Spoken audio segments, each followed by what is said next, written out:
Oke. Maaf ya, tadi ternyata saya belum. Nah, sudah bisa dilihat ya? Sudah, Mbak. Sudah ya, sorry. Saya baru sadar ketika. Nah, ini sudah bisa kelihatan? Sudah, Mbak. Oke. Sudah, Mbak. Psikodiagnostik ya, oke. Jadi tadi ya, diagnostik itu yang disebut sebagai psikodiagnostik itu adalah penegakan ya, penegakan nama ya, nama atau eh, eh, term ya, istilah-istilah yang menentukan ciri atau struktur psikis kita masing-masing ya. Rappaport mengatakan bahwa pemberian tes psikologi dapat dilakukan untuk mengukuhkan diagnosis gangguan jiwa oleh psikiater yang didasarkan atas riwayat hidup pasien dan observasi. Jadi tadi di sini bisa cara atau metodenya bisa dengan memberi tes psikologi, bisa dengan observasi ya. Nah, kalau Kisker mengatakan psikodiagnostik adalah teknik khusus dalam metode psikologi untuk mengukurkan sifat dan luasnya kerusakan psikis. Jadi pada masa-masa awal psikologi memang pemeriksaan itu digunakan untuk orang-orang yang abnormal ya, dalam artian orang-orang yang dianggap tidak normal dalam masyarakat tertentu ya. Jadi selalu dikaitkan, diagnostik itu selalu dikaitkan dengan kerusakan psikis ya. Gangguan mental, gangguan jiwa itu adalah diagnosa secara secara klinis begitu ya. Tetapi pada perkembangannya kemudian psikologi merambah kepada psikologi yang sifatnya lebih positif, bisa digunakan pada orang-orang yang normal, terutama di lingkup pendidikan dan organisasi.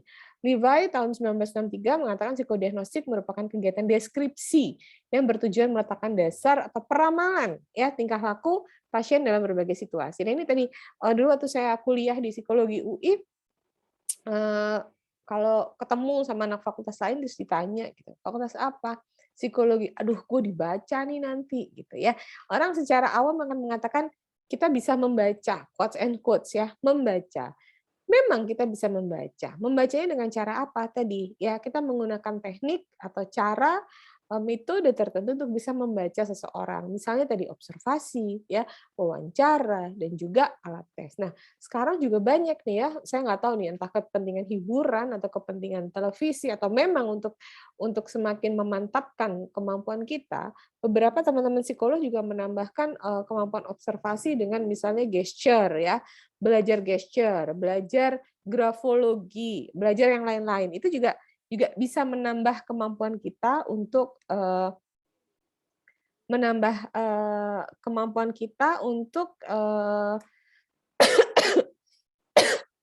menjadi psikolog ya. Jadi yang penting dari sarjana psikologi atau nanti psikolog adalah kita mampu melakukan observasi, wawancara, dan tes ya. Nah ini diagnostik. Nah kemudian berkembang dari pemeriksaan ini kemudian kita sebut sebagai assessment ya. Assessment itu sebenarnya pengenalan. Nah, yang disebut sebagai personality assessment adalah kegiatan mengenali, mengerti, memahami orang lain menggunakan metode-metode ilmiah. Jadi kalau dibilang kita membaca, itu bukan dalam artian kita membaca secara spiritual, kita membaca secara gaib, begitu ya, kita membaca ramalan, bukan. Tetapi kita semua bidang studi itu tujuannya meramalkan, ya, tujuannya meramalkan. Kalau kemarin kita kena gelombang kedua ya, second wave of COVID, itu sebenarnya sudah ada beberapa orang yang meramalkan kalau Lebaran itu orang boleh kemana-mana tanpa penyekatan, ini akan terjadi perpindahan virus yang luar biasa, dan ternyata terjadi. Gitu. Jadi sebenarnya disebut ramalan itu bukan ramalan mistis, bukan ramalan gaib, tapi ramalan ilmiah, prediksi. Ya, semua dilakukan untuk membuat prediksi. Even kalau kalian belajar statistik, itu untuk membuat prediksi. Ya, untuk menjadi dasar kebijakan pembuatan prediksi. Ya, tidak ada yang exact, gitu, tidak ada yang betul-betul, ya, betul-betul benar begitu. Jadi semua adalah prediksi atau prediktor, ya. Nah, ini Marnat juga menyebutkan bahwa asesmen psikologi sebagai suatu kegiatan yang tidak hanya memberikan atau menginterpretasi hasil tes, tapi juga mempertimbangkan kompleksitas perilaku dan permasalahan manusia selalu terkait dengan konteks sosial.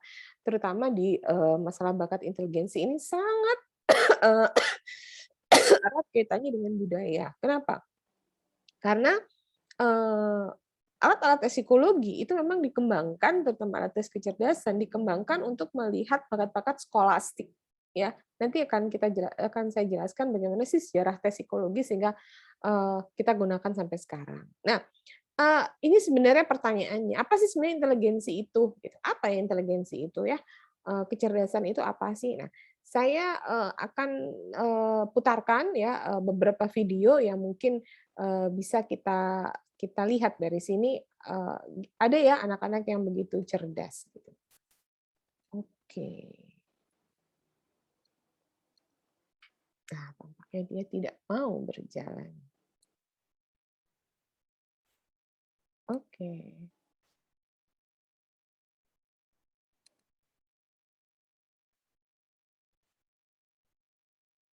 Wah, nggak mau jalan. Sebentar ya, saya harus bukakan videonya langsung.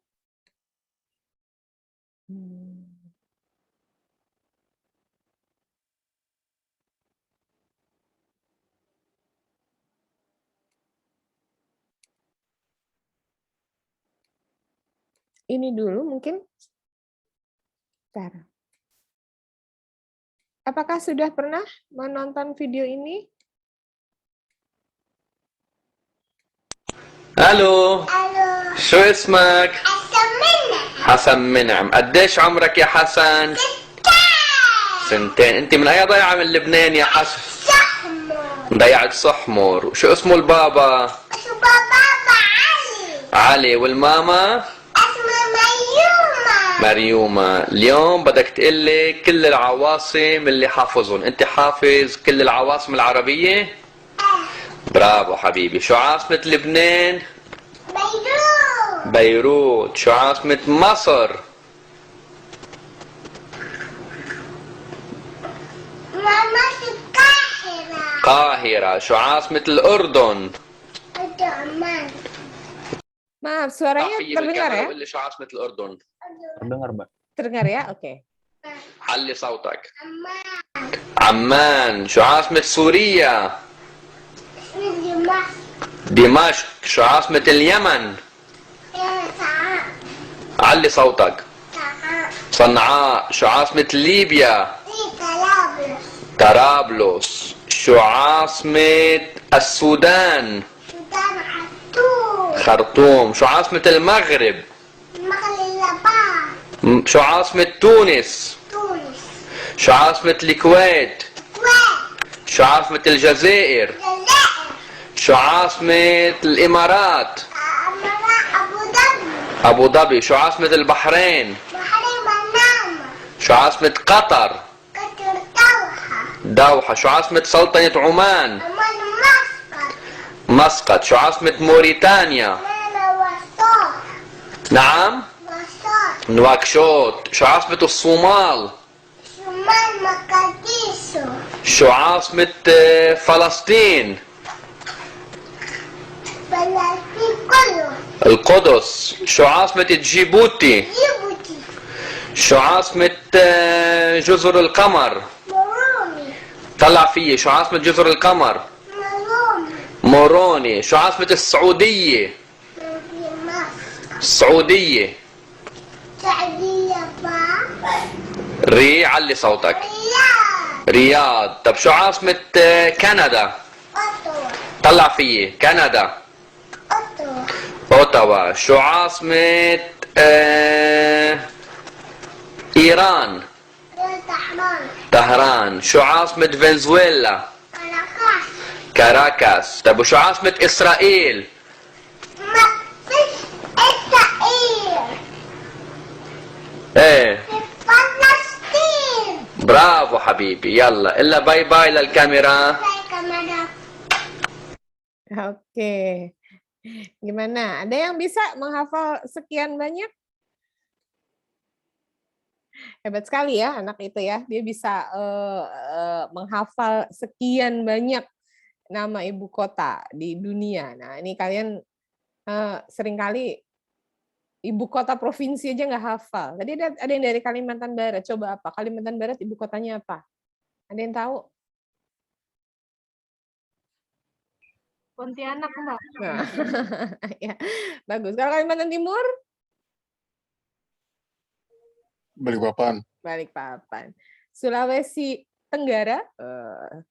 Makassar, Oh, Sulawesi Tenggara itu selatan, sayang. Batam, Tenggara? Buton, Bukan. Kan? Nah, coba dilihat. Saya dulu belajarnya RPAL. Palu. Bukan. Palu itu tengah. Ada yang tahu? Banjarmasin, Bukan. Banjarmasin itu Kendari. Kalimantan. Kendari. oh, Kendari. Ya, Banjarmasin itu Kalimantan Selatan. Ya, oke. Itu tadi lihat anak itu bisa menghafal sekian banyak. Kita lihat satu video lagi tentang kecerdasan ya. Tentang kecerdasan.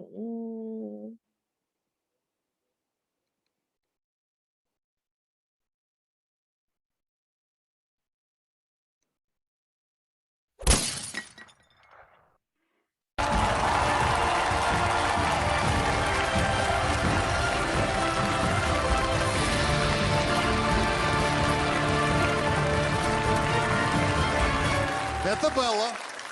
Белла, это зрители. Здравствуй, Белла! Белла, скажи, пожалуйста, а ты много играешь в игрушки или ты все время учишься? Я не знаю.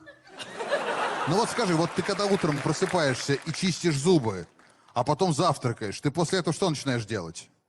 Зарядку. Ой, умница. Дело в зарядке. Я понял. Мы начинаем испытание для Беллы Девяткиной. Для начала я прошу выйти на сцену носителей языка, которым предстоит испытать Беллу. Прошу.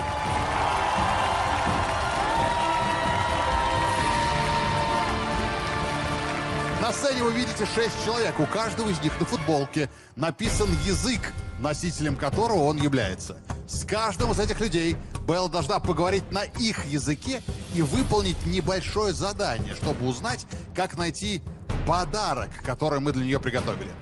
Белла, are you ready? Yes. Ну, начнем с самого простого. Подойти к тому, кто говорит на английском. Найди этого человека, прошу тебя. Hi. How are you? My name is Eli. What's your name? My name is Bella. Wow, Bella, you're very beautiful today. Are you looking for something? Yes. What are you looking for? I'm looking for my present. Oh, that's fantastic. Well, I'll tell you what. If you pass a little test, we can help you find your present, okay? Okay. So over here, we're going to have a question for you. Can you read the question and then What? answer? Dinosaur has 2 rows of bony plates that run along its back and tail. Okay, so which dinosaur is it? Stegosaurus. That's correct. Wonderful job, Bella. Whoa! Okay, so now go over to the next language. Hallo Schatz, wie heißt du? Ich heiße Bella. Und ich heiße Jana. Was machst du hier? Ich suche mein Geschenk. Ach so. Willst du, dass ich dir helfe? Ja! Na, dann müssen wir spielen. Spielst du mit mir? Ich sehe Ja. etwas, was du nicht siehst. Und das sieht grün aus. Die Buchstabe O. Richtig. Sehr gut, Bella. Das war sehr gut.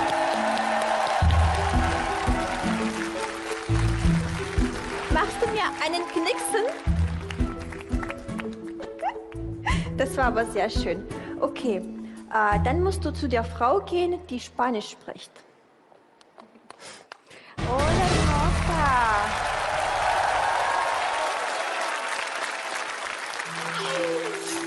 ¿Cómo estás hoy? Muy bien. Muy bien, qué alegre te veo. ¿Y qué estás haciendo? Estoy buscando mi regalo. Bien, mi regalo. Te voy a ayudar. Solo si tú me cantas una canción. ¿Te sabes alguna canción? Sí. Cántala entonces. Mariposita está en la cocina haciendo chocolate para la madrina. Poti, poti, pata de palo, Ojo de virina, de bagama, cho, cho, cho, cho. ¡Bravo!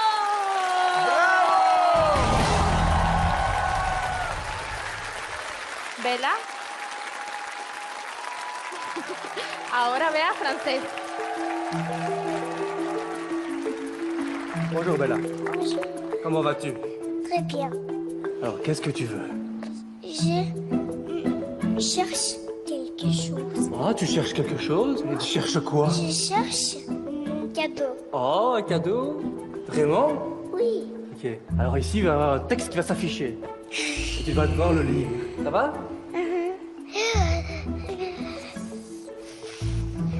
Petit oiseau d'or et d'argent, ta mère t'appelle au bout du champ. Pour y manger du lait caillé que les souris ont barboté. Pendant 1 heure de temps, va-t'en! Très bien.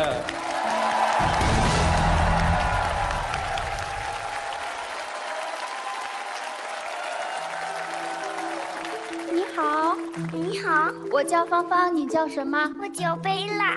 好的，如果你想要礼物的话，你要回答我3个问题，好吗？是的，第一个，我们用什么来看东西？我们用眼睛来看东西。很棒。第2个问题，我们用什么来听？我们用耳朵来听。太棒了。最后一个问题，我们用什么来呼吸？我们用肺来呼吸。太棒了，全对。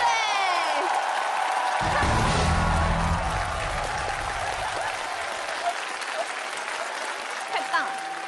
如果你想要礼物的话，要去找说阿拉伯语的人。 مرحبا، أنا اسمي فاطمة وأنت ما اسمك؟ أنا اسمي بيلا. حسنا، أنا سمعت أنك تبحثين عن شيء هنا، هل هذا صحيح؟ أنا أبحث عن هديتي. تبحثين عن هديتك؟ حسنا بيلا، أنا أستطيع أن أريك مكان الهدية، ولكن أولا يجب أن تجيبي على بعض الأسئلة. هل أنت جاهزة؟ جاهزة. حسنا، السؤال الأول، على أي كوكب أنت تعيشين؟ أنا أعيش على كوكب الأرض. السؤال الثاني، قولي لي ماذا يوجد في منتصف في مركز المجموعة الشمسية؟ الشمس. ممتاز، أنت ذكية جدا. تريدين أن تعرفي مكان الهدية؟ أها، حسنا، هيا أعطني يدك، والآن سوف نبحث عن الهدية. واو، لقد وجدنا الهدية. ما أجمل Ну все, квест пройден. Мы поздравляем тебя, чудесный подарок. Давай посмотрим, что там. Тебе помочь? Да. Держи. Вау. Ух ты, какая красота!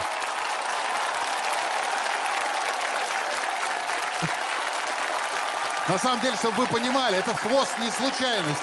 Это хвост мечты. Это была мечта Беллы, поэтому это не случайный подарок. Я хочу сказать нашим звездным гостям, что у нас в студии родители Беллы. И пока Белла занимается своим хвостом, что нормально. Есть ли у вас какие-то вопросы к родителям Беллы?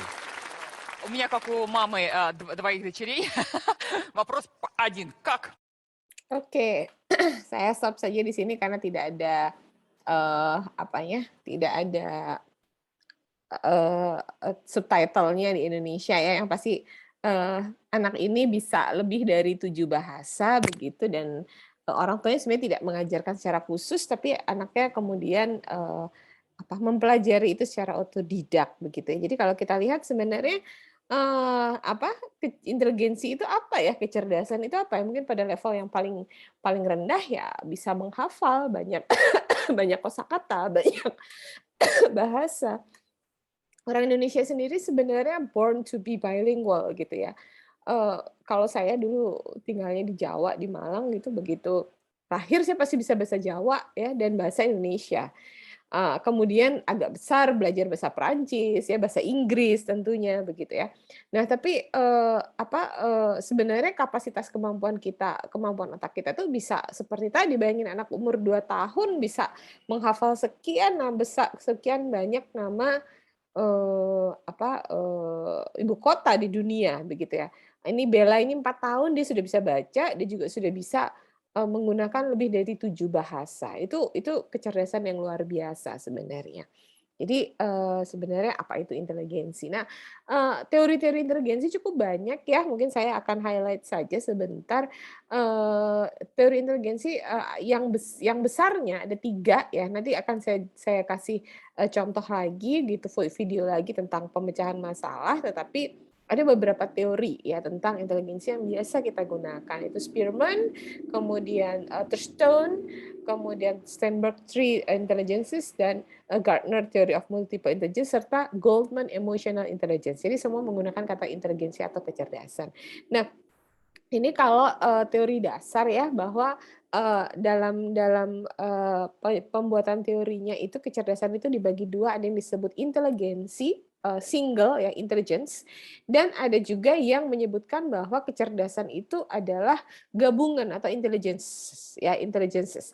Nah, yang mana yang betul ya tentu tergantung dari teori, kita mau melihat yang mana begitu ya. Kalau di teori yang single, inteligensi adalah sebuah kapasitas, ya, inteligensi kecerdasan adalah yang sifatnya satu ya. Inteligensi adalah unitary ability. Unitary ability general factor. Jadi ada faktor G faktor ya, faktor general dari inteligensi dari teorinya Spearman ini yang kemudian nanti faktor utama ini kemudian nanti dikecilkan atau didukung oleh S factor, general factor yang kemudian nanti didukung oleh specific factor ya. Kemudian di internal inteligensi juga ada yang disebut sebagai kalau Thurstone mengatakan bahwa inteligensi itu suatu kesatuan yang terdiri dari beberapa faktor kecerdasan. Kalau Kettle akan membagi menjadi fluid intelligence dan crystallized intelligence. Apa itu fluid intelligence? Mungkin ada yang masih ingat apa yang disebut dengan fluid intelligence dan apa itu crystallized. Nanti akan kita bahas setelah ini ya. Dan yang terakhir adalah Guilford. Guilford ini membuat seperti seperti satu box begitu ya, yang isinya setiap inteligensi itu terdiri dari 5 konten, 6 products dan operation. Sayangnya karena terlalu banyak ya, 5 kali 6 kali 6, akhirnya tidak bisa dikembangkan ke dalam alat ukur, sehingga teori dari Guilford ini tidak terlalu berkembang. Dan yang terakhir, yang sekarang juga sedang banyak ya, teori-teori yang banyak diungkapkan itu adalah teori distinct intelligence-nya atau multiple intelligence-nya dari Gardner. Kebetulan saya waktu S2, tesis saya adalah tentang multiple intelligence-nya Gardner. Nah, kita lihat satu-satu. Apa itu Spearman? Spearman mengatakan bahwa kecerdasan manusia itu terdiri dari satu faktor besar, yaitu G factor, ya, general ability. Nah, general ability ini didukung oleh S factor, ya, specific factor. Jadi, kalau orang pintar mah pintar aja gitu ya. Tapi apakah dia kemudian lupa bahasa, itu namanya S factor. Tapi G factornya adalah orang ini cerdas atau tidak cerdas. Orang ini punya kemampuan atau tidak, itu G factor. Dan nanti alat tesnya yang dikembangkan juga berdasarkan teori ini. Nanti akan kita lihat alat tes mana yang dikembangkan berdasarkan teori Spearman dan mana juga alat-alat tes yang menggunakan teori-teori yang lain ya. Jadi ini konsepnya bahwa orang itu punya G factor, general factor. Didukung oleh kemampuan-kemampuan S factor atau specific ability seperti verbal, spasial, numerical, dan mechanical. Nah, ini teori intelijensi Spearman. Lebih dalam, lebih jauh tentu kalian sudah pernah belajar di psikologi pendidikan, sudah pernah belajar di psikodiagnostik. Ya. Jadi ini saya hanya review saja. Dan kalau mau belajar lebih dalam, sebenarnya di buku tes psikologinya Anastasi juga banyak. Ya. Nah, kemudian yang kedua, teori intelijensi Thurstone ini nanti akan mendasari banyak juga seperti TKD, tes kemampuan diferensial, TIKI, tes intelijensi kolektif Indonesia, itu didasarkan pada teori intelijensinya Thurstone. Thurstone mengatakan bahwa setiap orang itu memiliki 7 kemampuan mental yang berdiri sendiri. Tetapi jika seseorang kuat di satu bidang, mungkin juga kuat di bidang yang lain. Misalnya, ada 7 di sini ya, itu spasial, perceptual, speed, numerical ability, verbal meaning, memory, word fluence, dan reasoning. Tadi kalau kita lihat dari contoh yang pertama yang anak Palestina tadi ya, siapa tadi namanya saya lupa, Nehem ya.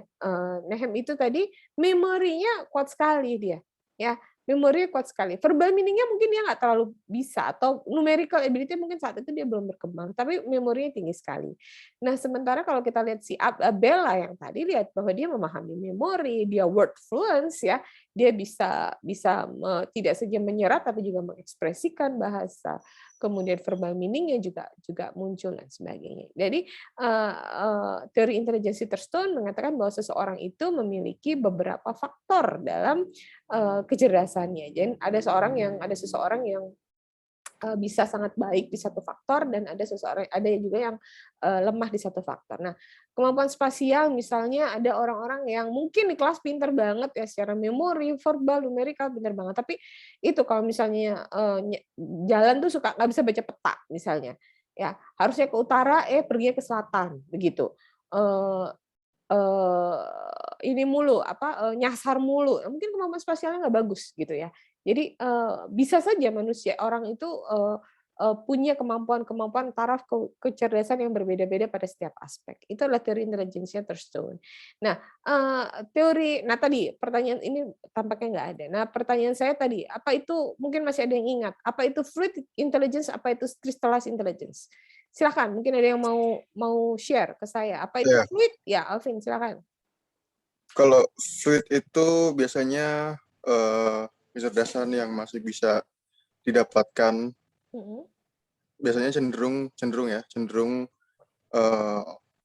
orang-orang yang masih berumur 30-40 tahun ke atas. Ke bawah, sorry.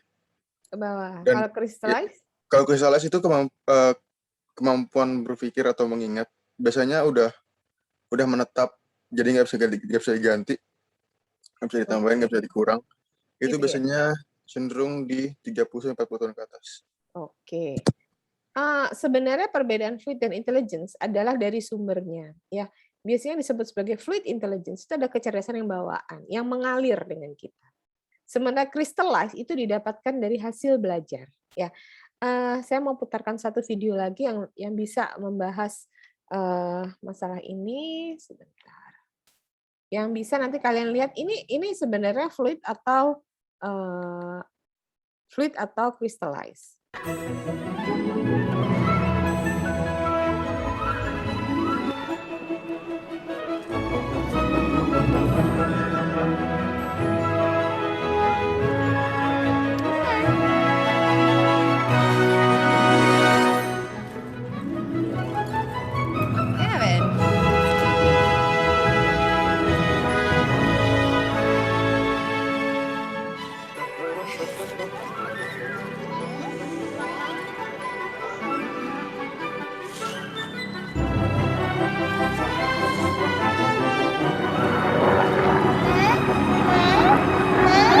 You want to come in here?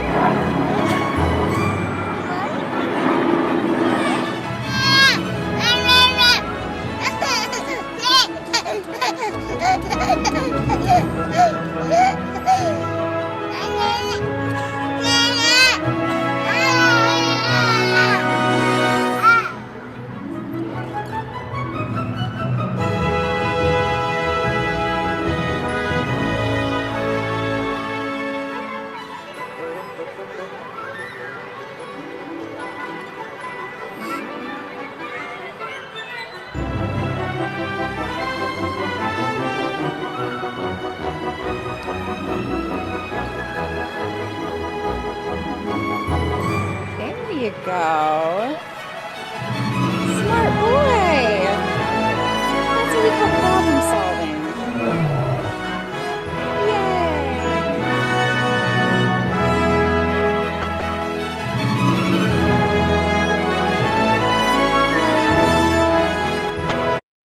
Oke. Nah, itu fluid atau crystallize? Halo, boleh share? Silakan. Siapa mau diskusi? Itu fluid intelligence atau crystallized intelligence? Menurut saya fluid, Mbak. Fluid. Kenapa? Gimana fluid itu maksudnya, Siska? Karena itu tuh kayak ngalir gitu loh, Mbak. Kalau crystallize itu kan biasanya pemahamannya itu yang udah nge-crystallize gitu kayak profesor-profesor. Diajarkan ya. Iya. Tadi lihat nggak cara tadi anak itu nangis ya, dia kepengen ke sisi yang lain, terus nangis. Apa yang dia lakukan? Dia nyoba-nyoba nggak bisa. Terus apa yang dia lakukan? Kan dia nyoba-nyoba nggak bisa tuh masuk kaki kiri, nggak bisa masuk kaki kanan. Apa yang dia lakukan? Nangis ya? Mau ke sana gitu ya. Halo Nina, boleh di-off-kan dulu Nina? Ya. Nangis. Kalau di Indonesia biasanya gimana? Dari Jawa. Diangkat itu sama mamahnya. Ya nggak? Lu kesian, nggak bisa naik. Sini sayang. Oh gitu. Dia problem solving nggak kalau kayak gitu, Siska? Yang dari nangis itu. Nangis tadi dibiarin ya sama mamahnya ya. Mamanya tetap aja videoin. Kalau di kita kan biasanya kalau udah nangis gitu diapain? Dibantuin, diangkat. Dibantuin. Nah, problem solving nggak? Solve nggak the problem kalau begitu? Enggak. Ya, jadi itulah kenapa salah satu perbedaan kenapa sih apa sih anak-anak di luar ya, anak-anak terutama di barat itu problem solving-nya bagus karena mereka di-encourage ya, didorong untuk bisa menemukan pemecahan masalah. Sementara kita biasanya apa? Dibantu ya. Gak tega mamanya, anaknya nangis kok dibiarin, cuma lompat gitu aja kok. Ya, tapi tadi lihat, setelah dia menemukan cara, yang ini nggak bisa, trial and error, ya, ini nggak bisa, ini nggak bisa. Ternyata dia juga belum bisa jalan loh itu anak, gitu ya, belum bisa jalan-jalannya masih, mungkin belum setahun anak itu ya, jatuh. Terus dia lihat, di sebelah sana ada batu, ada celah ya, kemudian dia jalan dan dia coba celah itu, ya. Nah itu yang kemudian membuat anak-anak terutama di barat itu terbiasa untuk problem solving, fluid intelligence, ya terbiasa untuk menemukan pemecahan masalah, fluid intelligence, ya agak berbeda dengan kita di sini yang dibantu gitu ya. Kalau saya masih ingat gitu kalau waktu saya masih kecil atau ada ponakan masih kecil kalau jatuh gitu ya atau kesandung gitu ya, kesandung sepatu apa yang disalahin siapa? Sepatunya ya, ini sepatu kenapa sih ada di sini gitu. Tapi bukan diajarkan bagaimana how to solve the problem begitu. Ya, bagaimana menyelesaikan masalah, tetapi dibantu untuk dipinggirin dan sebagainya. Padahal hambatan dan tantangan seperti itulah yang sebenarnya merangsang kita untuk kemudian berpikir dan menemukan masalah gitu. Ya, itu fluid intelligence. Sementara crystallize itu tadi sebenarnya hal-hal yang kita pelajari si Nehem tadi itu ya, itu dia mencoba atau itu sebenarnya adalah crystallize gitu, diajari sama bapaknya. Ibu kota Kanada adalah Ottawa, ibu kota Iran adalah Bahrain, itu diajarin. Nah itu sebenarnya crystallize ya. Ini saya kasih lihat satu contoh lagi yang juga menarik. Oke, bisa dilihat ya.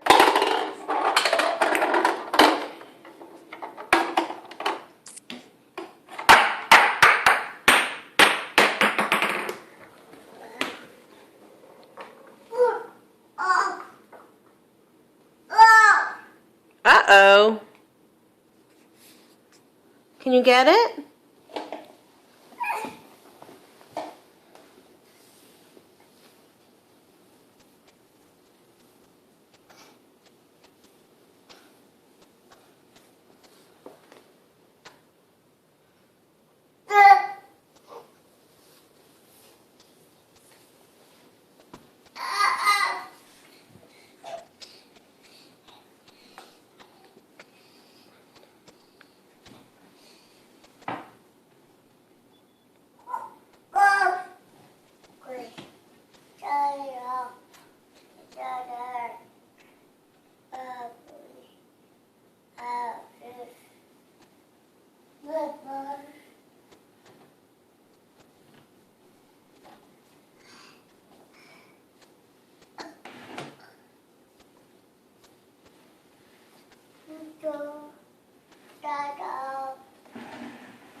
You got it. Put your bench back, please.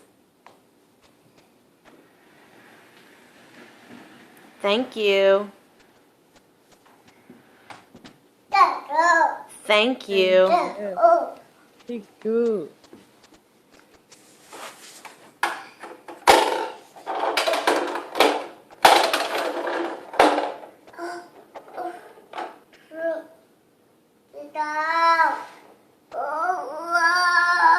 It's okay. Take your arm out and then they'll come. You can't reach in there and get it.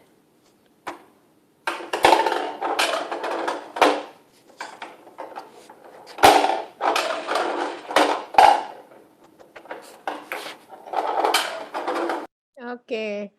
Itu juga sama ya, bahwa, ketika anak itu kesulitan gitu, bolanya jatuh ke orang tuanya juga sama sekali tidak membantu, tapi dia meng-encourage anaknya, "Can you get it? Bisa diambil nggak? Bisa ngambil nggak?" Anaknya kemudian berpikir, ya cerdas, berpikir bagaimana to solve the problems, bagaimana menyelesaikan masalah. Jadi kecerdasan itu adalah bagaimana seseorang bisa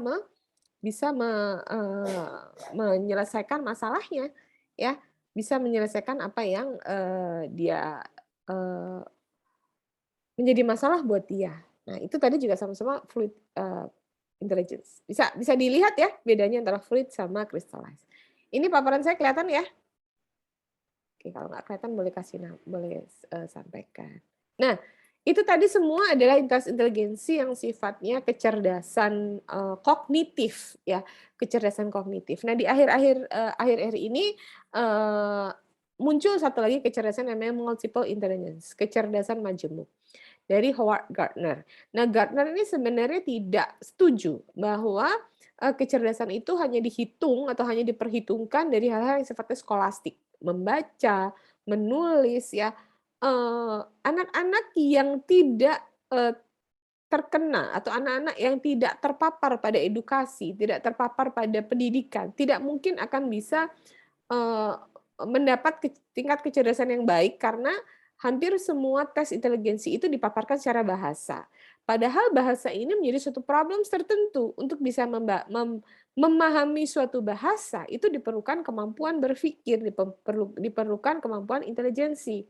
Ya, jadi, Howard Gardner mengatakan bahwa kecerdasan manusia itu bukan hanya membaca, menulis bahasa, tapi kecerdasan manusia itu bisa bermacam-macam. Ada yang pertama adalah yang disebut sebagai logical mathematical ya. Jadi ini sama ya kecerdasan numerik, kecerdasan, matematis ya, logika ya. Kemudian verbal atau linguistik ya ketika ada, teman-teman atau ada anak yang, dengan mudah bisa menulis, suatu tulisan, bahasa apa, cerpen dan sebagainya itu berarti verbal linguistik cerdas bahasa. Musical, cerdas musik ya, ada teman-teman yang, dengerin lagu di, selintas gitu ya di radio atau di podcast sekarang itu, dia langsung hafal dan kemudian dia bisa cari pakai gitarnya. Ya punya ya teman-teman gitu, enak tuh punya temen yang kayak gitu ya. Dia paham betul gitu ya, G itu di mana, G minor di mana ya, A itu di mana ya, sehingga, sebentar aja dia pakai gitarnya sudah tahu gitu. Sementara ada orang-orang yang ketawa aja fales gitu ya. Jadi, udah nggak bakat musik sama sekali ya. Itu, ketawa aja fales gitu ya. Jadi nggak enak banget didengerin, tidak cerdas secara musik gitu. Kemudian cerdas secara bodily atau kinestetik. Nah, ini ada beberapa teman yang, cerdas secara, ketubuhan ya, bodily kinestetik ini, seperti penari ya. Mungkin ada teman-teman cewek-cewek di sini atau yang pernah ikut tari ya. Kalau ikut tari terutama tari yang berkelompok, yang bersama seperti saman, itu kita menuntut teman kita tuh juga sama gitu ya, cepetnya, sama ritmenya. Tapi ada loh orang-orang yang kalau kalau nari atau senam itu berantakan banget, nggak bisa ngikutin ya. Atau pemain basket, pemain apa namanya, olahraga ya, mungkin kalau dites IQ gitu ya, kecerdasan mungkin teman-teman kemarin yang dapat medali emas ya, Apriani itu mungkin nggak cerdas-cerdas amat, tetapi dia cerdas secara bodily kinestetik. Buktinya bisa dapat emas gitu ya. Jadi, ini multiple intelligence ya, kecerdasan secara ketubuhan. Biasanya orang-orang yang secara ketubuhan ini, cerdas, itu mudah sekali menyerap informasi yang disampaikan secara kinestetik gitu. Dia juga lebih hafal atau lebih lebih memaknai kalau dia melakukan sesuatu ya. Kemudian kecerdasan naturalis. Kecerdasan yang naturalis ini adalah, cerdas, dengan alam ya. Saya itu sangat nggak bagus kecerdasan naturalisnya dalam artian saya itu kalau nanam apa aja pasti mati gitu. Masalahnya bukan saya nggak bisa, masalahnya saya suka lupa nyiram ya. Jadi, ketika orang-orang sibuk membeli berbagai macam tanaman, saya udah males beli lagi. Kenapa? Saya mati mulu kalau kalau, punya tanaman ya. Secara naturalis nggak cerdas, tapi saya suka ke alam, saya paham, gejala-gejala alam, itu naturalis juga. Kecerdasan naturalis itu paham gejala-gejala alam, paham nih, udah mau hujan nih, sebaiknya kita berlindung dan sebagainya. Teman-teman yang suka, naik gunung, hiking dan sebagainya. Kemudian ke intrapersonal. Intrapersonal itu adalah kemampuan, kecerdasan untuk memahami di dalam diri kita sendiri. Ada orang-orang yang sangat memahami dirinya sendiri sehingga sangat mungkin untuk menguasai emosinya, sangat tahu kelebihan kekurangan, yaitu kemampuan intrapersonal. Kemampuan visual spasial tadi sama, bisa membayangkan sesuatu yang tidak ada di depan kita. Jadi, saya sebenarnya kalau spasial saya bagus, kalau misalnya saya, pernah melalui jalan itu biasanya saya hafal. Saya punya, photographic memory yang cukup bagus. Tetapi kalau disuruh ngomongin teknik gitu ya, nanti jadinya kayak apa, itu saya agak susah. Nah itu visual spasialnya nggak bagus gitu. Nah, atau yang tadinya suka nyasar dan sebagainya. Dan yang terakhir kemampuan interpersonal. Orang-orang dengan kemampuan interpersonal adalah orang-orang yang mudah menjalin hubungan dengan orang lain. Nah, ini semua menurut Gardner itu, disebut kecerdasan. Jadi orang yang cerdas itu bisa dari macam-macam ini. Jadi disebut orang cerdas itu bukan berarti orang yang pasti bisa nulis, membuat laporan, kemudian dapat A semua mata kuliah, kemudian dia lulus. Enggak, tapi kecerdasan itu bisa, terdiri dari beberapa macam ini. Dan biasanya orang itu bisa sukses dengan memanfaatkan kecerdasan, multiple yang dia miliki. Nah, ini adalah multiple intelligence. Nah, intelijensi adalah kemampuan sebenarnya ya, kemampuan atau, baik umum atau khusus untuk berprestasi, dapat menyesuaikan situasi dan berpikir dan sebagainya. Sementara bakat merupakan potensi yang lebih bersifat khusus. Jadi kalau intelijensi itu tadi disampaikan sebagai seperti G factor ya, kemampuan umum, sementara bakat ini lebih kepada S faktornya. Bakat-bakat yang lebih spesifik sifatnya. Nah, itu S faktor atau bakat. Nah, sementara kepribadian itu organisasi dinamik dari sistem psikofisik yang relatif menetap dan menentukan penyesuaian seseorang yang unik dengan lingkungannya. Nah, ketiga hal ini sangat sangat mempengaruhi pengambilan keputusan kita. Orang melakukan tindakan tertentu, melakukan behavior tertentu dasari oleh ketiga hal ini, kecerdasan, bakat, dan juga kepribadian, begitu. Nah, ini keterkaitan IQ dengan inteligensi ya, ini nanti bisa dibaca sendiri nanti. Yang pasti adalah salah satu, bukti kecerdasan itu adalah orang bisa dibilang cerdas kalau dia kreatif, ya, kalau dia kreatif.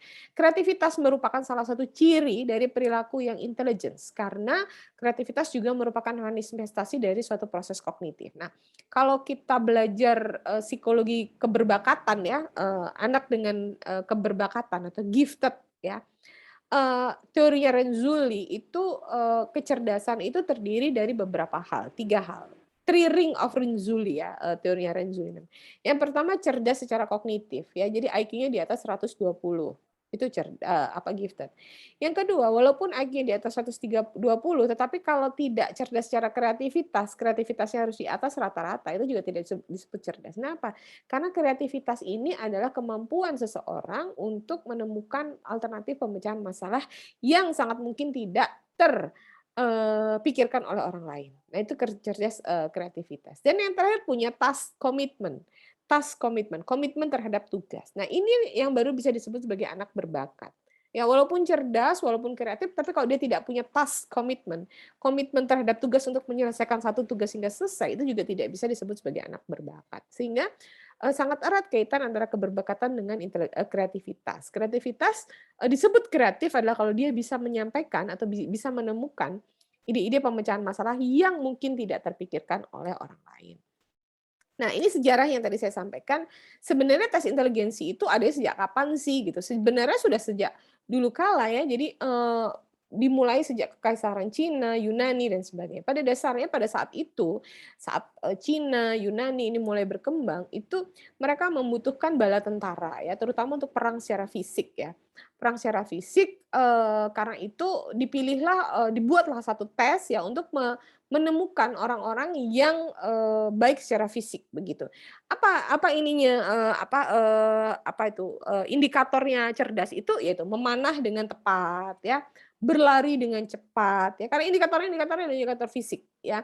Tetapi lama-kelamaan ini kemudian berubah ya setelah perkembangan ya, kecerdasan formal, pengukuran kecerdasan formal pertama kali dibuat oleh Alfred Binet dan Theodore Simon ya tahun 1904. Nah, ini yang kemudian menjadi cikal bakal tes Stanford Binet. Jadi kala itu Binet dan Simon ini bekerja di sebuah sekolah ya. Kemudian sekolah ini adalah sekolah anak-anak berkebutuhan khusus, anak luar biasa.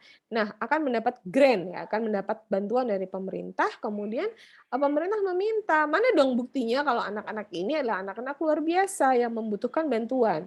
Nah, dia harus membuat suatu tes untuk memisahkan anak-anak yang normal dengan anak-anak yang luar biasa. Karena itulah dibuat tes Stanford Binet yang pertama. Tujuannya adalah untuk membedakan anak yang normal dengan anak yang luar biasa.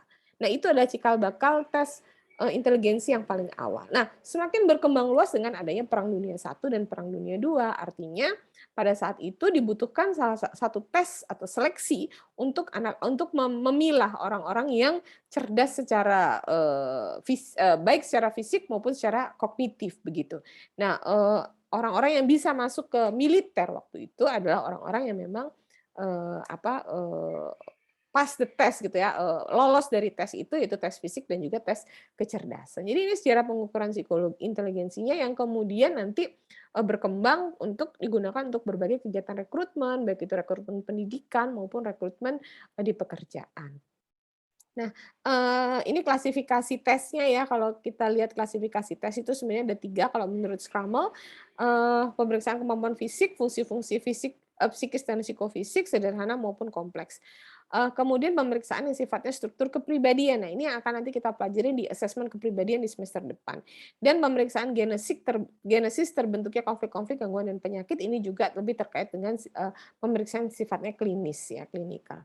Nah, kalau menurut Dren ya pembagian tes psikologi ada 2, kepribadian dan kemampuan. Nah, sekarang kita akan lebih fokus di tes kemampuan ya. Tes kepribadian akan kita pelajari di asesmen kepribadian semester depan.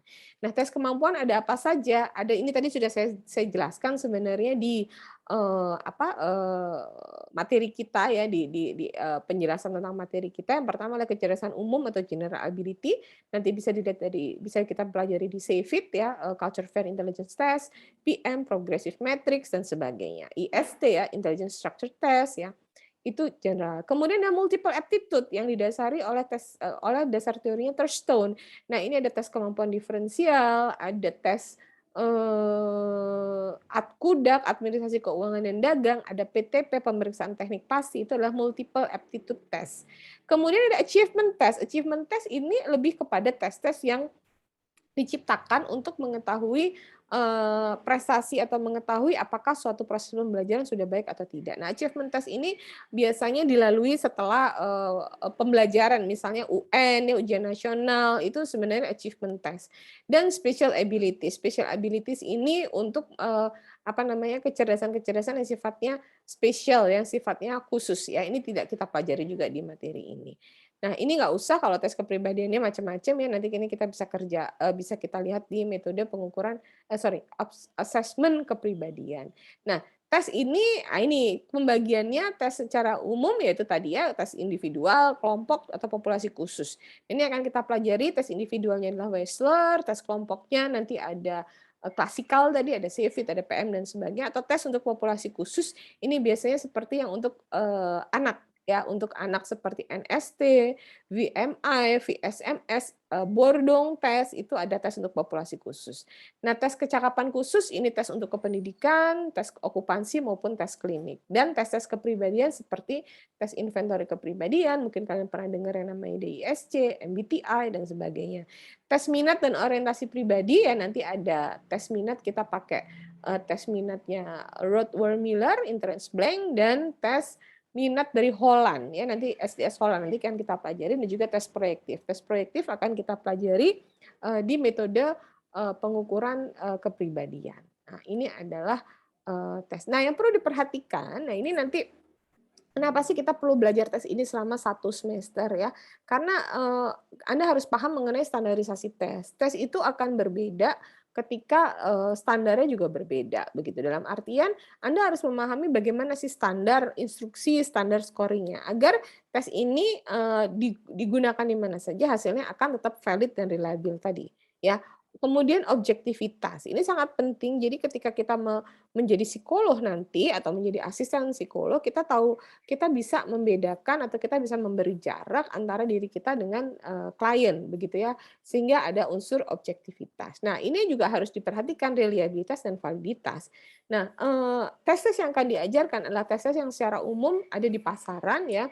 Sudah terbukti reliabilitas dan validitas. Meskipun begitu, masih sangat banyak kemungkinan untuk dilakukan kembali menghitung kembali reliabilitasnya dan validitasnya. Dan jangan lupa, saya juga ingin mengingatkan kepada kalian-kalian yang sekarang semester 5 ini, semester 7 itu nggak lama gitu ya, semester 7 itu 1 tahun lagi di mana kalian sudah mulai harus menyusun yang namanya seminar skripsi gitu. Dan sampai saat ini belum ada tuh skripsi di Fakultas Psikologi yang tentang alat tes. Skripsinya itu semua tentang konsep-konsep psikologi, padahal sebenarnya skripsi tentang alat tes juga boleh gitu. Ya. Nah, sementara apa bedanya tes prestasi dengan tes bakat? Kalau tes prestasi itu mengukur pengaruh pengalaman, ini tes prestatif ya. Seperti ujian nasional, kursus bahasa, UTS, UAS itu semua tes prestatif. Mengukur pengaruh pengalaman yang relatif standar, misal kursus bahasa, pemrograman komputer dan sebagainya. Sehingga muncul sebuah evaluasi akhir status individu setelah selesai pelatihan, apakah dia lulus, apakah lulus dengan syarat dan sebagainya. Sementara tes bakat ini sesuatu yang tidak perlu dipelajari ya, itu mencerminkan pengaruh kumulatif pengalaman beraneka ragam dalam kehidupan sehari-hari. Seringkali ketika mau ujian tuh saya sering ditanya gitu sama teman gitu, besok ponakan saya mau tes psikotes, belajar apa ya? Saya bilang nggak usah belajar, yang penting makan minum yang kenyang, jangan sakit, tahu tempat tesnya di mana, jangan sampai telat. Udah itu aja. Nggak usah belajar, nggak usah. Kenapa? Karena tes bakat itu adalah pengaruh kumulatif dari beraneka ragam kehidupan sehari-hari. Nah, ini sangat terkait dengan seberapa peka kita terhadap apa yang ada di lingkungan kita. Seringkali kita tidak peka dan kemarin saya juga memberikan materi tentang generasi Z. Generasi Z ini ternyata semakin tidak peka, atau generasi Z kalian-kalian itu sebenarnya sangat dipengaruhi oleh subjective attention. Saya lupa. Jadi kalian itu generasi yang hanya ingin mencari tahu apa yang kalian suka, begitu. Jadi bukan generasi yang dapat menyerap apapun seperti spons. Kenapa? Misalnya zaman saya dulu waktu saya masih kecil gitu ya, waktu saya masih SD SMP itu adanya TV ya, adanya TV, kita nggak bisa milih TV ini kita mau nonton apa.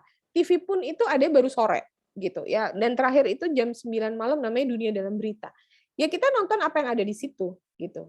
Yang nggak ada kita milih-milih. Nah, baru kemudian berkembang ada RCTI. Waktu itu RCTI mulai berbayar. Itu baru kita bisa milih ya. Kalau punya uang sedikit, dulu orang tua saya punya parabola, kita bisa nonton TV Malaysia.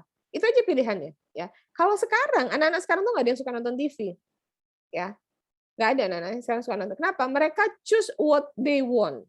Mereka mau menonton apa yang mereka inginkan. Buka YouTube. Mereka pengen nonton apa sih? Baru itu dibuka. Mau nonton berita tentang apa? Baru dipilih. Nah, itu bedanya gitu ya. Jadi dan itu juga akan nanti mempengaruhi pengalaman kumulatif kita gitu. Ya, pengalaman kumulatif kita. Sekarang kita pada era pandemi ini banyak sekali yang kita pelajari secara otodidak begitu ya. Gimana sih bikin pakai Canva kok beda ya? Saya bilang beberapa waktu awal-awal itu saya temen gitu ya presentasi pakai Canva PDF, saya bilang jangan PDF dong, susah, orang lain nggak bisa ngelihat, bikin dong pakai Microsoft, pakai PowerPoint. Emang bisa Canva di-download pakai PowerPoint? Nah, ya itu tergantung kita peka apa nggak sih, kita cari nggak sih fitur itu gitu. Ya bisa lah, apa susahnya sih download gitu. Jadi era teknologi ini semakin menuntut kita untuk semakin mencari sumber informasi secara mandiri.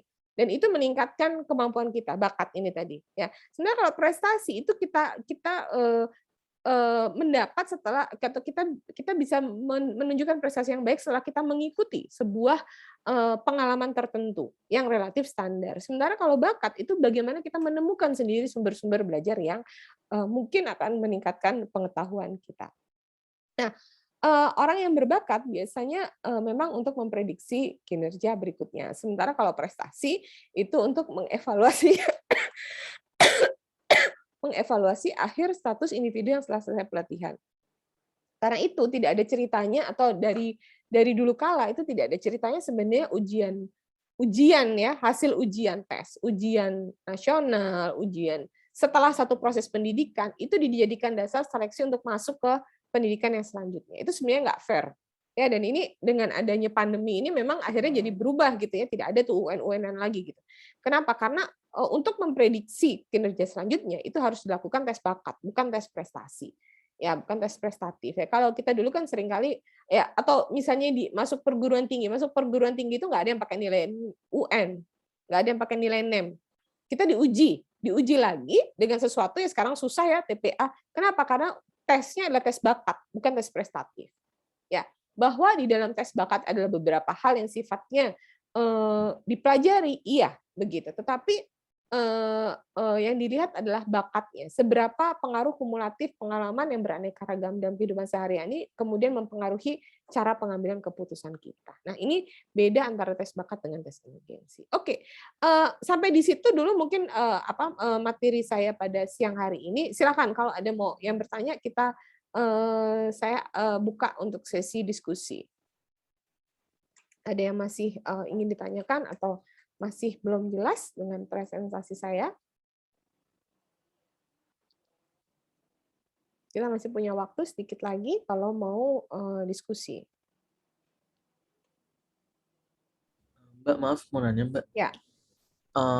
Saya lebih ke ini sih, Mbak, tentang PPT yang Mbak kasih ini hari ini.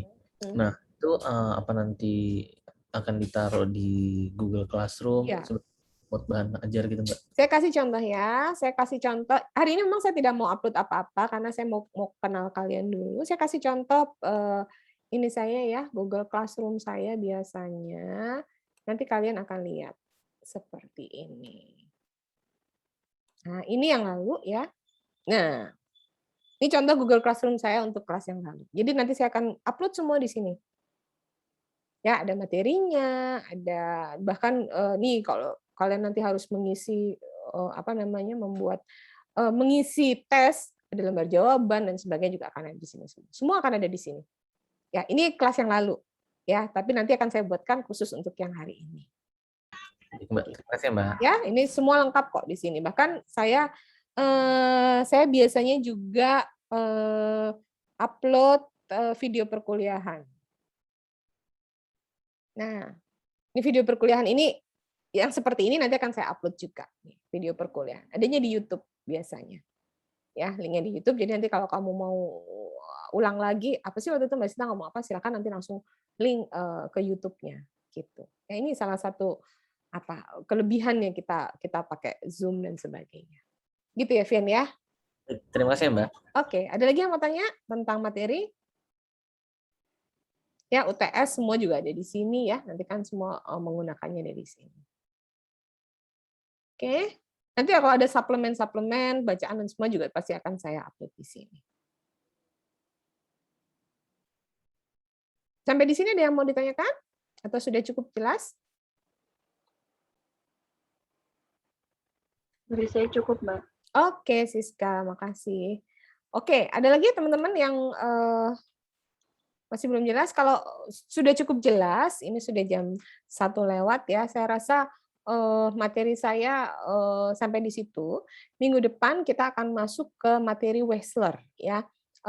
Materi Wechsler itu ada beberapa ya, ada Wechsler WISE, Wechsler Adult Intelligence Scale, ada WISC, Wechsler Intelligence Scale for Children, ada WB, Wechsler Bellevue, dan ada PPSI Wechsler Preschool and Primary Inventory Scale ya. Jadi nanti kita akan belajar 4 hal itu baik secara sinkronus maupun asinkronus begitu. Untuk informasi mengenai hari ini ada kuliah atau tidak, nanti langsung di WhatsApp group atau di GCR. Biasanya saya juga di GCR saya sampaikan kita ketemunya apa dan sebagainya gitu. Ya, Tessa sudah masuk di WhatsApp grupnya teman-teman? Sudah, Bu, tadi sudah, ya? sudah ditambahkan. Oke, ya sudah ya. Jadi nanti kita bisa diskusi di situ. Di GCR juga sudah masuk ya, Tessa ya? Oke. Oke. Baik, kalau begitu, kalau tidak ada pertanyaan, saya mohon maaf kalau ada salah-salah penyampaian dari saya. Saya tutup kuliahnya. Tetap sehat, tetap semangat. Sampai kita ketemu di kampus segera gitu ya. Kalau itu teman-teman yang belum vaksin sudah vaksin mungkin bisa segera kita buka tatap muka. Oke, saya tutup kuliahnya. Selamat. Oh, Mbak Farida mungkin ada yang mau ditambahkan sedikit? Ini ya Mbak, info kalau boleh izin nambahin soal konfidensial aja sih Mbak. Iya. Penekanan lagi, iya sih alat tes ini tuh punyanya kita gitu ya. Jadi teman-teman psikologi yang diharapkannya nanti menjadi calon psikolog, kalau bukan kita yang menjaga konfidensial itu siapa lagi gitu. Jadi itu aja sih Mbak. Oke. Itu aja. Terima kasih. Etika dan confidentiality ya. Oke, makasih Mbak Farida. Itu jangan sampai dilupakan oleh teman-teman. Oke, kalau dari saya itu saya cukupkan sampai di sini. Selamat siang. Assalamualaikum warahmatullahi wabarakatuh. Waalaikumsalam. Waalaikumsalam warahmatullahi wabarakatuh. Terima kasih Mbak. Terima kasih Mbak. Terima kasih Mbak. Terima kasih Mbak. Sampai ketemu minggu depannya. Saya close ya.